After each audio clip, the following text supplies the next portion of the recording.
Hi, rain லில்லிஸில் நிறைய colours இருக்குது. நான் நம்ம மாடி தோட்டத்தில் white colour, pink colour, yellow கலர்னு 3 கலர்ஸ் வச்சுருக்கேன். இந்த செடிகளை வளர்க்குறது ரொம்ப ரொம்ப ஈஸி. எந்த உரமும் கொடுக்க தேவையில்ல. வெறும் தண்ணி மட்டும் கொடுத்தா போதும்.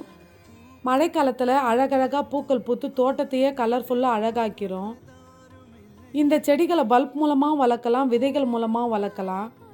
ஒயிட் கலர் ரெயின் லில்லிஸை பொறுத்தவரை அழகாக பூக்கள் பூக்கிறதோட சரி, அதோட வேலை முடிஞ்சது. ஆனால் எல்லோ கலர்லேயும் பிங்க் கலர்லேயும் பூக்கள் பூத்து எல்லா பூவும் காஞ்சதுக்கப்புறம் அதில் பச்சை கலரில் காய்கள் வந்து அதுவுமே காஞ்சதுக்கப்புறம் அதுலேருந்து பிளாக் கலரில் குட்டி குட்டியாக விதைகள் வருது. இந்த விதைகள் பார்க்க ரொம்ப அழகாக இருக்குது. ஒருவேளை இந்த விதைகளை நம்ம எடுக்கலைன்னா செடிகளிலிருந்து விதைகள் வெடித்து கீழே விழுந்து வேஸ்ட்டாக தான் போகும். இந்த விதைகள் மூலமாகவே கூட நம்ம செடிகளை உற்பத்தி பண்ணிடலாம். இந்த செடி வளர்க்க சின்ன பாட்டு இருந்தாலே போதும்.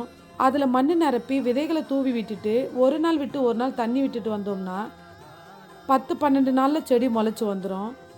நீங்களும் ட்ரை பண்ணி பாருங்கள். வீடியோ பிடிச்சிருந்தா லைக் பண்ணுங்கள்.